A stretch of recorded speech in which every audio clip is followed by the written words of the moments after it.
샬롬. 주님의 평화가 오늘 예배하는 우리 모두의 마음과 또 가정과 일터에 충만하시기를 축복합니다. 우리 옆에 계신 성도님들과 오늘도 손을 뻗어서 인사 나누겠습니다. 하나님이 당신을 사랑하십니다. 하나님이 당신을 참으로 사랑하십니다. 함께 예배하게 되어 감사합니다. 네, 든든하네요. 우리 우집사님을 대신해서 중현이가, 또 우리 늘 같은 자리에서 섬기고 있는 비치가 또 여러 모양으로 또 예배를 돕고 섬기는 모든 손길들이 있어서 또 하나님께서 두세 사람이 모인 이곳에 또 집중하고 주목하고 계시리라 믿습니다. 지난 설교에서는 모세에게 있었던 지팡이가, 그 양을 치던 지팡이가 어떻게 하나님의 지팡이, 하나님의 능력을 나타내는 도구가 되었는지 함께 나누었습니다. 내 손에 쥔 것이 무엇이든 그것을 믿음으로 세상에 던짐으로써 내 삶 전체를 하나님 손에 맡겨드리는 걸음을 우리는 시작할 수 있음을 배웠습니다. 그리고 뱀의 머리가 아닌 꼬리를 잡으라는 하나님의 말씀은 세상의 방법이 아닌 하나님의 방법을 신뢰하라는 믿음의 도전이었습니다. 그렇게 할 때 우리의 인생은 그저 양을 치는 데에만 머무는 생명 없는 막대기가 아니라 하나님의 능력을 나타내는 살아있는 지팡이가, 바로 우리 자신이 살아있는 하나님의 능력의 지팡이가 될 수 있음 또한 함께 나누었습니다. 이 믿음으로 오늘 예배하는 우리 모두가 허락하신 삶의 자리마다 계속해서 하나님의 능력 있는 지팡이들로 살아갈 수 있기를 주님 이름으로 축원합니다. 그런데 여러분, 오늘은 이쯤 했으면 이제 모세가 애굽으로 출발하겠지라고 생각했던 우리의 예상을 다시 한번 뒤엎는 상황이 이어집니다. 10절과 13절을 제가 다시 한번 읽어드립니다. 주님, 죄송합니다. 저는 본래 말재주가 없는 사람입니다. 또 13절에서는 주님, 죄송합니다. 제발 보낼 만한 사람을 보내시기 바랍니다. 여러분, 얼핏 들으면 하나님 앞에서 굉장히 겸손해 보이는 모세의 말처럼 들리죠. 주님, 저는 부족합니다. 저는 자격이 없습니다. 저보다 더 잘할 수 있는 사람을 보내십시오. 이 말을 들으면 우리는 오히려 모세를 겸손한 사람이라고 생각할 수 있습니다. 그런데 여러분, 오늘 본문을 조금 더 깊이 들여다보면 겸손처럼 보이는 이 모세의 말이 어느 순간 하나님 앞에서는 교만이 될 수 있음을 발견하게 됩니다. 그래서 오늘은 내 안의 한계를 넘어 일하시는 하나님 앞에서 과연 진정한 겸손이란 무엇인지 함께 나누기 원합니다. 오늘 말씀을 한 문장으로 정리한다면 이렇습니다. 나의 한계를 아는 것은 겸손일 수 있지만, 그렇죠? 내가 한계를 가지고 있다는 것을 아는 것은 겸손일 수 있지만, 내 한계가 이 정도까지이기 때문에, 내 한계 때문에 하나님의 부르심을, 하나님께서 맡겨주신 사명을 거절하는 것은 교만일 수 있습니다. 내 한계 때문에 하나님의 부르심마저 거절하는 것은 교만일 수 있다는 것입니다. 그렇다면 여러분, 진짜 겸손은 무엇일까요? 나는 못합니다 라고 말하는 것일까요? 아니면 나는 부족하지만 하나님이 함께 하시면 하나님이 함께 하시니 순종하겠습니다 라고 고백하는 것일까요? 오늘은 이 질문을 품고 함께 말씀을 나누기 원합니다.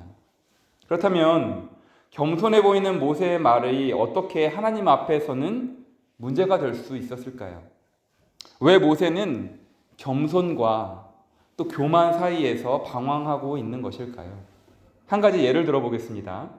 만약 어떤 회사 사장님이 자기 회사에서 열심히 일하는 우리 청년들을 눈여겨보다가 그 청년에게 자네 이 일을 맡아서 한번 해보겠나? 라고 물었다고 한번 생각해 보십시오. 그때 청년이 아닙니다. 사장님, 저는 그런 일을 맡을 자격이 안 됩니다. 라고 대답했습니다. 한 번 정도는 충분히 겸손한 대답으로 생각할 수 있죠. 특히 유교 문화의 영향을 받은 한국 문화에서는 한 번쯤 거절하는 것을 예의상 겸손의 미덕으로 생각하기도 합니다.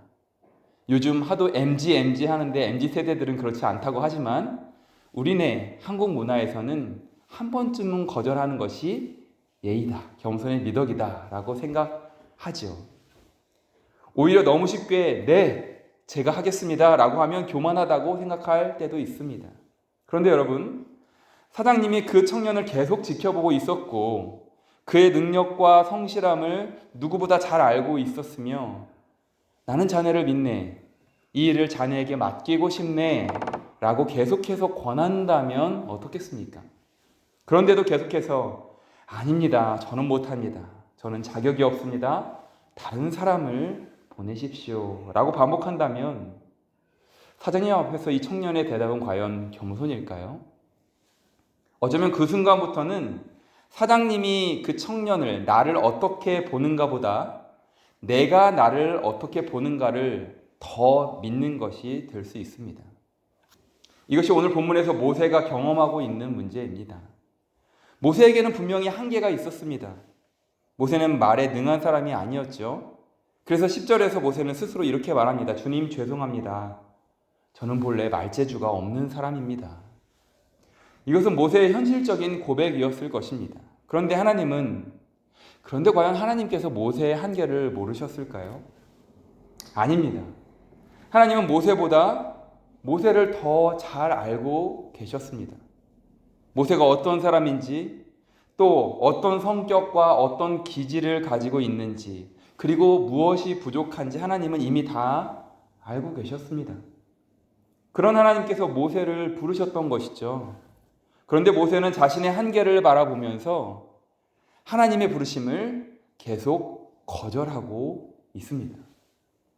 여러분, 겸손은 나를 작게 보는 것이 아니라 하나님을 크게 보는 것입니다. 진정한 겸손은 내 한계가 있지만 그 한계를 넘어 계신 하나님을 더 크게 보는 것이 진정한 겸손입니다. 내가 부족하다는 사실을 인정하는 것은 정말 중요합니다. 하지만 거기서 끝나면 안 되는 것이죠. 나는 부족합니다, 그러므로 주님 저는 못합니다가 아니라 나는 부족합니다, 그러나 하나님이 나와 함께 하시니 그러므로 저는 한 걸음 내딛겠습니다. 여러분, 이것이 믿음입니다. 모세는 이미 하나님께서 3번이나 응답해 주셨음에도 여전히 머뭇거리고 있는 거죠. 첫 번째 거절에서 모세는 묻습니다. 내가 이스라엘 자손에게 가서 이르기를 너희의 조상의 하나님이 나를 너희에게 보내셨다 하면 내가 무엇이라고 그들에게 말하리이까? 그래서 하나님은 모세에게 자신의 이름을, 자신의 본질을 알려주셨죠. 에히에 아슈에르 에히에, 나는 곧 나다. 스스로 계시는 분에 대해서 하나님은 자신의 존재와 본질을 모세에게 알려주셨습니다. 그런데도 모세는 바로 애굽으로 출발하지는 못했던 것이죠. 그리고 두 번째도 거절합니다. 만약 그들이 저를 믿지 않고 저의 말을 듣지 않고 과연 주님께서 너에게 나타나지 않으셨다 하면 어찌합니까? 그러자 하나님은 모세의 손에 있던 지팡이를 땅에 던지라고 하십니다. 지팡이가 뱀이 되었고 손을 가슴에 넣었다가 다시 꺼내니 나병이 되었다가 다시 회복하는 모습을, 그 기적을 경험하게 됩니다. 바로 지난주에 나누었던 말씀이죠. 하나님은 모세에게 너의 손에 있는 것이 무엇이냐라고 물으셨고 그 지팡이를 하나님의 능력을 나타내는 도구로 사용하셨습니다. 이렇게까지 했으면 이제 모세가 가야 할 것 같은데 오늘 본문에서 모세는 또 말합니다. 주님, 죄송합니다. 저는 본래 말재주가 없는 사람입니다. 그리고 결국 13절에서는 이렇게 말합니다. 주님, 죄송합니다. 제발 보낼 만한 사람을 좀 보내십시오. 여러분, 여기에서 모세의 한계가 무엇인지 분명하게 드러나죠. 모세의 가장 큰 문제는 무엇입니까? 모세의 가장 큰 문제는 그가 말을 잘 못하는 것이 아니었습니다.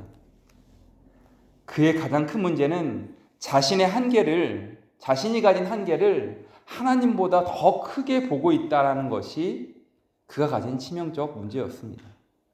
내가 한계를 가지고 있는데 그 한계가 하나님보다 훨씬 큰 것이죠. 하나님이 이 한계를 넘어서지 못한다라고 생각하고 있는 것입니다. 하나님은 모세에게 네가 말 잘하는 사람이 되면 그때 가라 라고 말씀하시지 않았습니다. 오히려 이렇게 말씀하셨죠. 12절입니다. 이제 가라. 이제 가라. 내가 너의 입과 함께 있어서 할 말을 가르치리라. 여러분, 참 놀라운 하나님의 말씀입니다. 하나님께서는 모세의 입을 당장 다른 사람의 입처럼 바꾸겠다고, 언변이 뛰어난 사람, 설득력 있는 사람의 말로 입으로 바꾸겠다라고 말씀하지 않으셨습니다.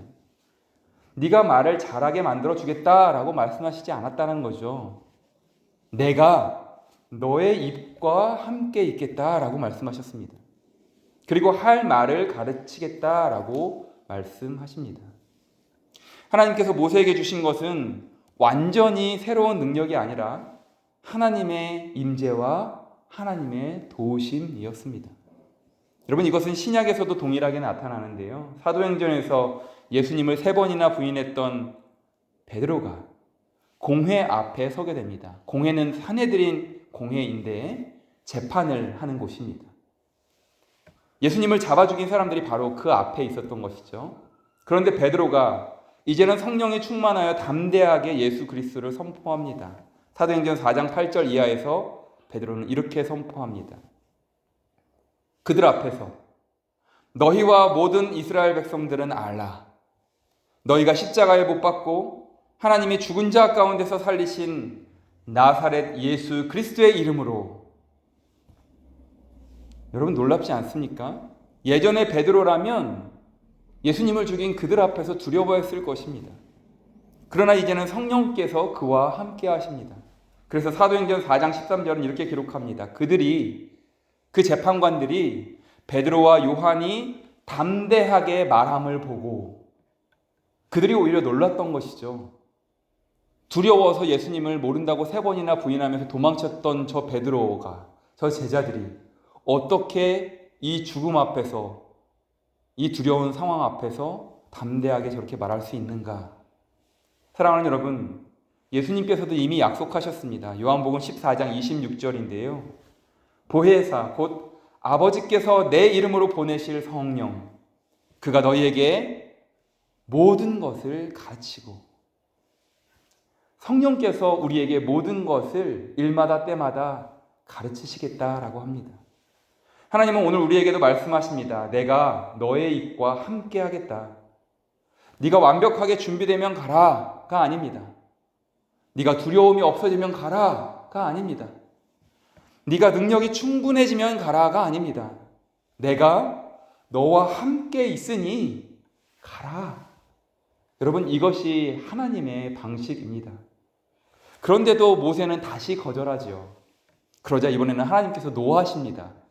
14절입니다. 주님께서 모세에게 크게 노하시어 말씀하셨다. 레위 사람인 너의 형 아론이 있지 않느냐? 나는 그가 말을 잘 하는 줄 안다. 그가 지금 너를 만나러 온다. 그가 너를 보면 참으로 기뻐할 것이다. 여러분, 여기에서 우리는 또 한 가지 놀라운 사실을 발견할 수 있습니다. 하나님은 이미 모세를 도울 아론을 준비하고 계셨습니다. 모세가 걱정하기도 전에 하나님께서는 모세를 도울 동역자를 준비하고 계셨던 것이죠. 모세가 나는 못합니다 라고 말하는 동안에도 하나님은 이미 일하고 계셨습니다. 그리고 15절에서 말씀하십니다. 네가 말을 할 때나 그가 말을 할 때, 아론이 말을 할 때 내가 너희를 둘 다 돕겠다. 너희가 하여야 할 말을 가르쳐 주겠다. 하나님은 할 말을 가르쳐 주실 뿐만 아니라 해야 할 일도, 행할 일도 가르쳐 주십니다. 사도행전 16장에서 바울도 비슷한 경험을 하는데요. 바울은 복음을 전하기 위해서 오늘날의 터키 지역, 소아시아에서 계속해서 길을 열어가고 있었습니다. 그런데 성령께서 왠지 모르게 자꾸 그 길을 막으셨던 것이죠. 그러던 중 바울이 환상을 보게 됩니다. 마게도니아 사람이 나타나서 마게도니아로 건너와서 우리를 도와주라 라고 요청합니다. 그리고 바울은 이렇게 고백합니다. 우리가 곧 마게도니아로 떠나기를 힘쓰니 이는 하나님이 저 사람들에게 즉 마게도냐 사람들에게 복음을 전하라고 우리를 부르신 줄로 인정합니다. 하나님께서 행할 일을 바울에게, 성령의 사람들에게 가르쳐 주신 것이죠. 사랑하는 여러분, 오늘 우리도 마찬가지입니다. 우리는 모든 것을 미리 알고 싶어 하지만 미리 알 필요는 없습니다. 하나님께서 내일 무엇을 하실지 전부 보여주셔야 움직이는 것이 아니죠. 오늘, 바로 오늘, 선물로 허락하신 오늘 하나님께서 보여주시는 그 한 걸음에 순종하면 됩니다. 하나님은 우리의 입을 사용하시고 우리의 손과 우리의 발을 사용하십니다. 내가 무엇을 해야 할지 몰라서 아무것도 하지 않는 것이 아니라 기도하면서 하나님께서 보여주시는 다음 한 걸음을, 여러분 그 한 걸음을 믿음으로 내드리면 되는 것입니다. 이제 하나님께서 모세에게 마지막으로 중요한 말씀을 주시는데요. 16절입니다. 그가 너를 대신하여 백성에게 말을 할 것이다. 그는 너의 말을 대신 전달할 것이요 너는 그에게 하나님같이 될 것이다. 너는 그에게 하나님같이 될 것이다. 여러분, 이 말씀은 조금 조심해서 이해할 필요가 있습니다. 너는 하나님같이 될 것이다. 이것은 모세가 하나님처럼 신적인 존재가 된다는 뜻이 아닙니다. 성경에서 인간이 스스로 하나님처럼 되려고 했던 것은 창세기에서 죄의 모습이었죠. 선악과 사건도 그랬고 바벨탑 사건도 그랬습니다. 뱀이 유혹했을 때 이것을 먹으면 눈이 밝아져서 너가 하나님처럼 될 것이야. 바벨탑을 높이 쌓아서 우리가 하나님처럼 되어보자. 그것이 다 죄의 모습이었던 것이죠. 그런데 지금 하나님께서 모세에게 너는 하나님같이 될 것이다 라고 하니 자칫 오해할 수 있는 말씀입니다. 그러나 여기서는 인간이 인간에게 네가 하나님처럼 될 것이야 라고 한 것이 아니라 바로 하나님께서 모세에게 말씀하신 것입니다. 모세가 하나님의 말씀을 맡은 사람으로서 아론에게 하나님의 뜻을 전달하고 하나님의 뜻을 드러내는 역할을 맡게 된다는 의미입니다. 다시 말하면 하나님께서 모세를 통해, 하나님께서 우리를 통해 하나님의 뜻과 하나님의 모습을 세상에 나타내시겠다라는 의미입니다. 그리고 이것은 오늘 우리에게도 매우 중요한 말씀이죠. 우리는 하나님의 형상대로 지음받은 존재들입니다. 그러므로 우리는 하나님이 되라는 부르심을 받은 것이 결코 아닙니다. 네가 신이 되라, 네가 하나님이 되라 라고 부르심을 받은 것이 절대 아닙니다. 오히려 하나님의 형상을 지닌 사람으로서 우리의 삶을 통해 하나님의 사랑과 하나님의 성품, 인내와 자비와 충성과 온유와 절제와 사랑, 하나님의 성품을 드러내라는 부르심을 우리 또한 받은 것입니다. 내가 말을 잘해서가 아닙니다. 내가 능력이 많아서도 아닙니다. 내가 완벽해서도 아닙니다. 하나님이 나와 함께 하시기 때문입니다. 할렐루야. 하나님은 우리의 부족함을 없애신 후에 사용하신 것이 아닙니다. 부족함을 가진 우리와 함께 하시면서 우리의 삶을 통해 지금 우리의 모습 그대로를 통해 하나님의 모습을 드러내기 원하시는 것입니다. 이런 하나님의 일하시는 방식이 인간의 일하는 방식과는 사뭇 다르죠. 하나님의 일하시는 방식을 잘 보여주는 영화가 있습니다. 바로 에반 올마이티인데요. 사진 한 장 보여주시면 포스터인데 현대판 노아 이야기입니다. 주인공 에반은 잘 나가는 국회의원입니다. 그런데 어느 날 갑자기 하나님께서 에반에게 방주를 만들라고 말씀하시죠. 아내 입장에서는 남편이 갑자기 이상한 행동을 하는 것처럼 보입니다. 결국 아내가 남편을 떠나서 고속도로의 휴게소에 머물게 되는데 그곳에서 하나님을 상징하는 한 남자를 만나 이야기를 나눕니다. 아내가 이런 상황에서도 남편을 사랑하고 이해하고 인내하고 싶은데 그것이 너무 어렵다라고 상담하는 것이죠. 그러자 그 남자가 이런 질문을 합니다. 오히려 저에게는 기회로 들립니다. 제가 한 가지 질문을 드려보겠습니다. 누군가 인내를 달라고 기도하면 하나님이 인내심을 뿅 하고 주실까요? 아니면 인내를 발휘할 수 있는 기회를 주실까요? 누군가 용기를 달라고 하면 용기를 주실까요? 아니면 용기를 발휘할 기회를 주실까요? 가족이 서로 더 가까워지게 해달라고 기도하면 하나님이 갑자기 서로에게 묘한 감정을 느끼게 하실까요? 아니면 서로 사랑할 수 있는 기회를 마련해 주실까요? 여러분, 참으로 인생에 많은 것을 생각하게 만드는 장면인데요. 문제가 당장 사라진 것이 아닙니다. 남편이 갑자기 다시 예전의 국회의원의 모습으로 평범해진 것이 아닙니다. 그런데 그 문제를, 자신이 겪고 있는 그 상황을 바라보는 아내의 마음이 달라졌습니다. 그리고 다시 남편에게 돌아가죠. 여러분, 이것이 하나님께서 우리를 변화시키시는 한 가지 방식입니다. 하나님은 우리의 상황을 당장 바꾸시기도 하지만, 바꾸실 수도 있는 분이지만, 때로는 그 상황을 마주하는 우리의 마음을 먼저 변화시키시는 것이죠. 모세에게도 그러셨습니다. 하나님은 모세의 모든 약점을 한순간에 제거하신 것이 아닙니다. 대신 말씀하셨습니다. 내가 너와 함께 하겠다. 여러분, 이것이 중요합니다. 하나님이 나와 우리와 함께 하시겠다라고 말씀하십니다. 사랑하는 여러분, 우리도 살아가면서 나는 이것은 못해 라고 말할 때가 있죠. 나는 원래 이런 사람이고, 나는 말도 잘 못하고, 나는 능력이 없고, 나는 너무 부족해. 나는 이런 일을 할 사람이 아니야. 물론 우리에게는 저마다 분명한 한계가 있습니다. 하나님도 그것을 모르지 않으십니다. 하나님은 우리에게 한계가 없다라고 말씀하시지 않습니다. 오히려 하나님은 우리의 한계를 누구보다 잘 아십니다. 그래서 시편 139편 13절은 이렇게 고백하죠. 하나님께서 내 내장을 지으시며 나의 모태에서, 나의 어머니의 태 속에서 나를 만드셨나이다. 나를 만드신 하나님께서 나보다 나를 훨씬 더 잘 알고 계십니다. 그러므로 중요한 것은 내가 어디까지 할 수 있는가가 아닙니다. 나를 부르신 하나님이, 나를 모태로부터 지으신 하나님이, 나보다 나를 더 잘 아시는 하나님이 나와 함께 하시는가? 내가 하나님과 함께 하고 있는가? 여러분, 이것이 중요합니다. 그리고 하나님은 말씀하시죠. 내가 너의 입과 함께 있어서 너에게 할 말을 가르치리라. 내가 너희가 하여야 할 일을 가르치리라.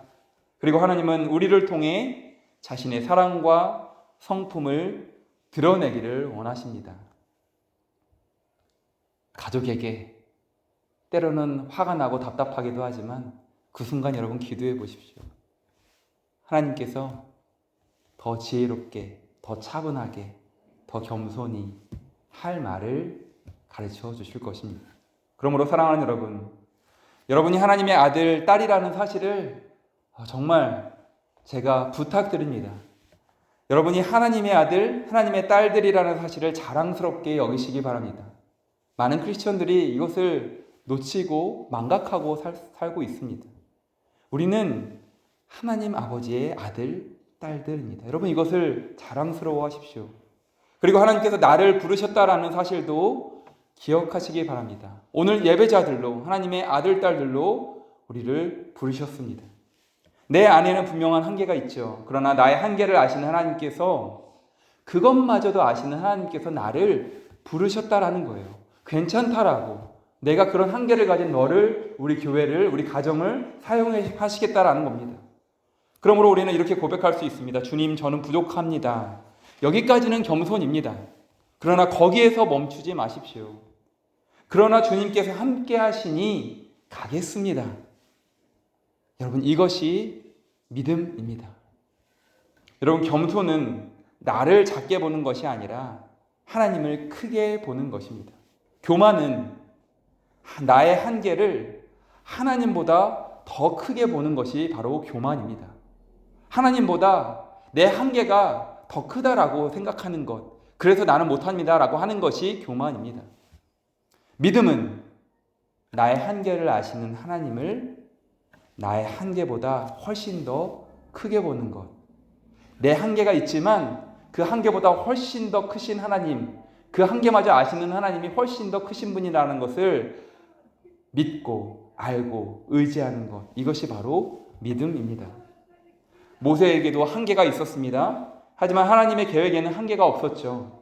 모세는 말을 잘하지 못했습니다. 하지만 하나님은 모세의 입과 함께 하시겠다라고 약속하셨습니다. 모세는 혼자 갈 수 없었습니다. 두려웠기 때문이죠. 하지만 하나님은 아론을 돕는 사람을 준비하셨습니다. 모세는 무엇을 해야 할지 다 알지는 못했지만 하나님께서 할 말을 가르치시고 행해야 할 일도 가르쳐 주셨습니다. 사랑하는 여러분, 이번 한 주간 우리도 이러한 믿음으로 한 걸음 내디뎌 보시기 바랍니다. 나는 못합니다 에서 멈추지 마십시오. 나는 부족하지만 하나님이 함께 하십니다. 이 고백으로 한 걸음 내딛는 우리가 되기를 원합니다.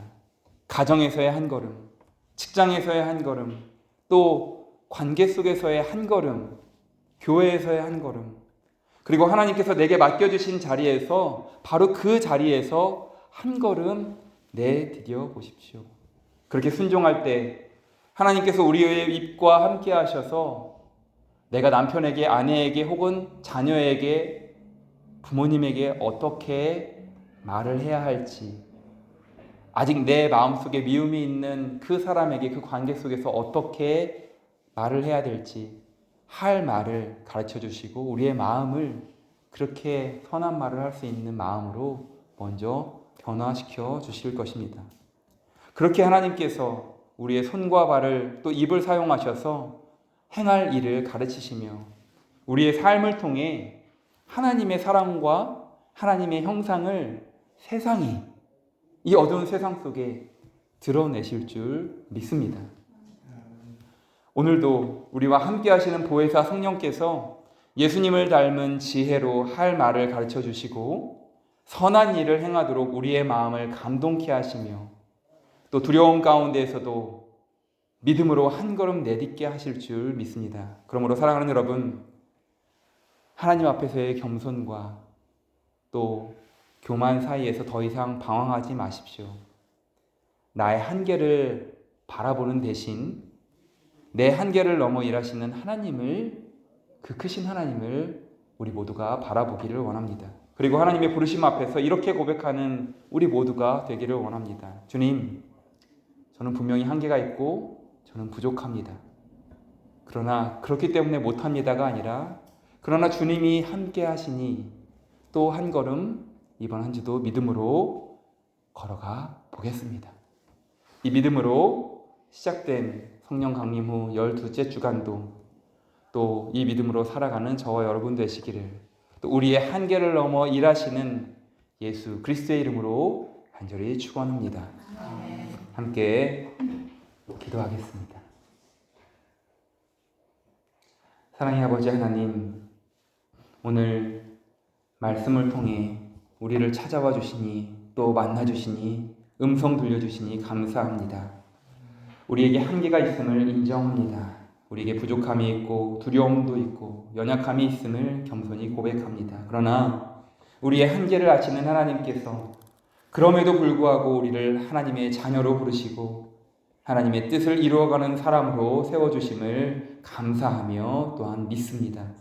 주님, 모세처럼 우리의 부족함을 핑계 삼아 하나님의 부르심을 거절하지 않게 하옵소서.